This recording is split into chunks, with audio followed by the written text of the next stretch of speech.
Yo, what is going on, you guys? It's your boy King Sanders here. We are back with another day of sports betting. This is going to be for Tuesday, March 7th slate of NBA action. Super excited to dive into it. We have a little bit bigger of a slate than we did as of yesterday. A couple more spots that we are going to be able to target. So I am excited to dive into it. But before we did, I did just want to go ahead and say we are still currently on the road to 12,000 subscribers. So if you guys are new, make sure that you guys do hit that sub button for me. It truly would mean a lot to me. Next, I did just want to go ahead and give a quick shout out here to all of our members here on the channel. Thank you guys so much for everything that you guys do, and thank you guys so much for giving such a small channel such a big chance, as I always say. Truly does mean the absolute world to me, so much more than you guys will ever know. So without any further ado, let's dive into a quick recap as of yesterday, and a 1 and 2 day. Definitely not the results that we did want. So let's go ahead and talk about our one win that we did end up having, though. We had Michael Porter Jr.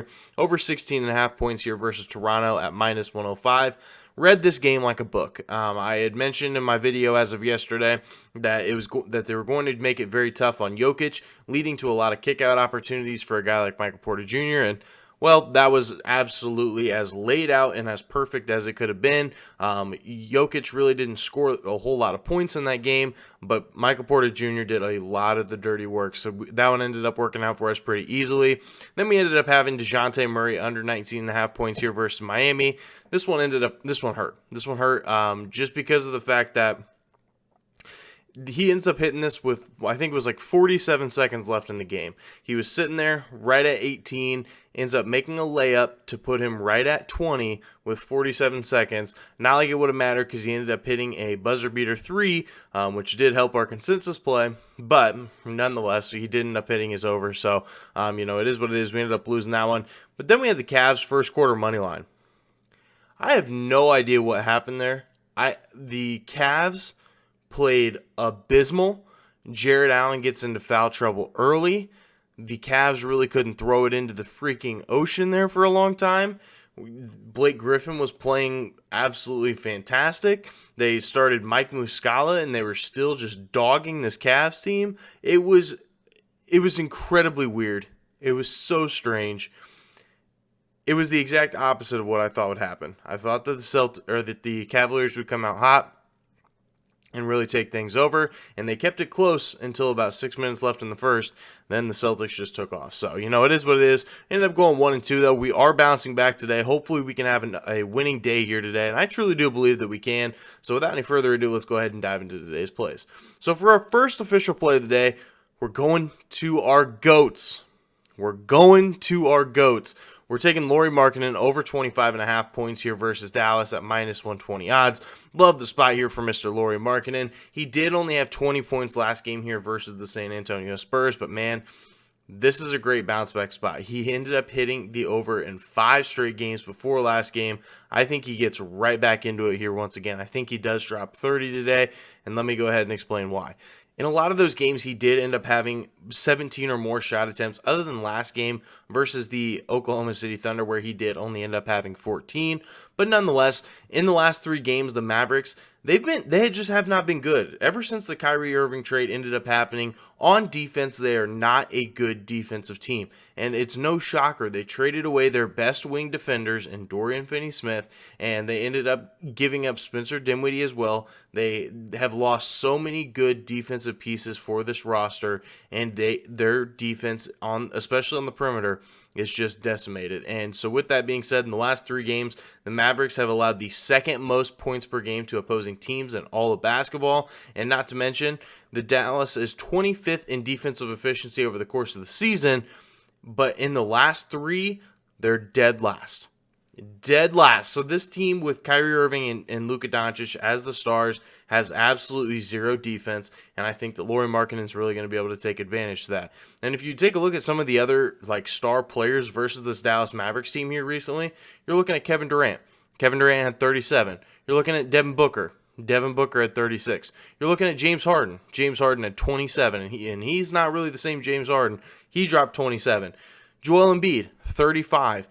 Tyrese Halliburton, 32. And Tyrese Halliburton, as great of a player as he is, the thing that he's really good at is passing the ball. And so the fact that he ended up dropping 32 says even more about this Mavericks defense. Anthony Davis, he ended up dropping 30. So all these really good players, all these stars have been dogging this Dallas Mavericks defense, and I think that we see that here once again. Dallas also allows the 7th most points per game to opposing small forwards in the last 7 games. Like I said, all the stats are here to back this up. Lauri Markkanen has a tremendous matchup here. The Dallas Mavericks on defense are not a good defense, especially since they have made this trade, and I just love the spot here. I think that Lauri does end up getting it done here for us. So that's going to be our first official play of the day. Lauri Markkanen over 25.5 points here versus Dallas at minus 120 odds. Now for our second official play of the day, we're going to be taking Klay Thompson over 23.5 points here versus OKC at minus 110 odds. Now, I'll be completely honest. The only thing that scares me off is I don't know if Lu Dort is going to be matched up on Steph Curry or if Lu Dort is going to be matched up on Klay Thompson. So that I am kind of taking a gamble on that. But nonetheless, we're going to ride with Klay Thompson and hope that Lu Dort is going to be guarding Steph Curry. But nonetheless, Andrew Wiggins is still going to be listed as out of this game. And with that being said, more shots are going to be going up to Klay Thompson. Obviously, he's going to have a bigger role. He's going to have a much bigger amount of shots. And I think this is a good spot to target. Last game, Steph Curry did end up playing versus the Los Angeles Lakers. And while Curry did end up getting 20 shots up, Klay Thompson still ended up having 18 shots. So nonetheless, Klay Thompson is still going to get his. It doesn't matter who's on the floor. And with Andrew Wiggins out, I think this is a really good spot to target. And in the last 2 games here versus the Oklahoma City Thunder, Klay Thompson has had 42 and 28 points. So he's absolutely dogged this OKC team. And I think that we see that once again. And the Oklahoma City Thunder, they're a very young, very fast-paced team. We're going to see a lot of points, a lot of possessions. And I think that 24 is a very easy ask here for a guy like Klay Thompson. They also do allow the 20th. They are 20th in points allowed, so they do give up a decent amount of points as well, just outside that top 10. I think this is a really good spot to target here for Klay Thompson. The over-under is set to 241.5, which is actually pretty high, and the spread is only -4. So, with that being said, the books do end up expecting this game to be close. They expect it to be high scoring, and honestly, so do I. The Thunder have been a very good cover team all year long, and if they end up keeping this game close, I think Klay Thompson drops 30 today. So I really do like it here for our second official play of the day. Klay Thompson over 23.5 points here versus OKC at minus 110 odds.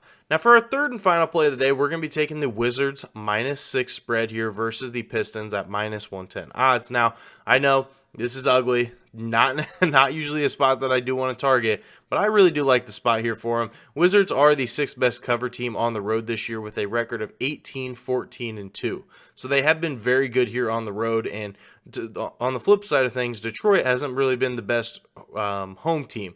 They have the 6th worst against the spread record with a record of 13, 17, and 1.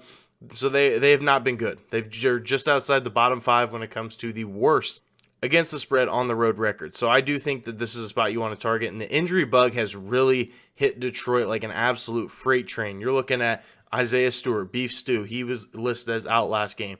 Jalen Duren, he was listed as out last game. Haven't gotten any, notifications on them yet. Bogdanovich is listed as questionable. Killian Hayes is listed as questionable. Rodney McGruder is listed as questionable. Hamidou Diallo just ended up getting like basically help to the locker room last night. And I think that this is a spot that you're looking at a lot of guys that are questionable. And on the flip side, for the Wizards, they're still going to have Bradley Beal and Kristaps Porzingis no matter what. And they're going to have Daniel Gafford. They're still going to have DeLon Wright. They're still going to have a lot of their role players. The only ones that are listed as questionable right now are Monte Morris, who's been out for a long period of time. He could end up getting put back into this game. And Kyle Kuzma's listed as questionable. So if both of those guys end up playing, there's a good chance that this spread even moves up even further. So I really do like this play here. I think that they can get it done. I think that they should easily win by double digits. Pistons are in full tank mode, and I don't see why they would try to win this game. The Wizards have also covered in 5 out of the last 9 here versus Detroit. I believe that they've won like 6 straight. I think this is a good spot to target. So we're going to be riding with it here for our third and final play of the day. Wizards -6 here versus the Pistons at minus 110 odds. Now for our consensus play of the day, we did end up cashing as of yesterday, but We are going to the Philadelphia 76ers and the Minnesota Timberwolves game. Currently, the Minnesota Timberwolves are 1.5-point dogs in this one. So from left to right, we do have Brady. Brady is going to be on Minnesota. Mitch, we are still waiting on a response for Mitch, so I'm not 100% sure what he will be on, but it's not going to determine the outcome regardless of what he picks. Then we are going to be going with Ryan. Ryan is also going to be taking Minnesota. We have Seth. Seth is going to be on the 76ers. And personally, for me, I am going to be on the Minnesota Timberwolves as well, with the spread only being 1.5 and the 76ers just playing as of yesterday, going to be on the second leg of a back-to-back. Who knows who's going to be playing for this 76ers team? I'm going to get my bet in early. I'm going to go ahead and take advantage while I still have a chance to. So I really do like the Minnesota Timberwolves here. I think that this is a spot that they end up winning. So we're going to be riding with it here for our consensus play of the day. Minnesota plus 1.5 spread here versus the 76ers at -1. So that is going to do it for today's video. If you guys did enjoy, make sure you guys do like, comment, subscribe, turn on that notification bell so you guys know whenever I post. Like I said, we are still currently on the road to 12,000 subscribers. So if you guys are new, make sure that you guys are subbed. But that's going to do it for me. This is King Center signing out. Peace.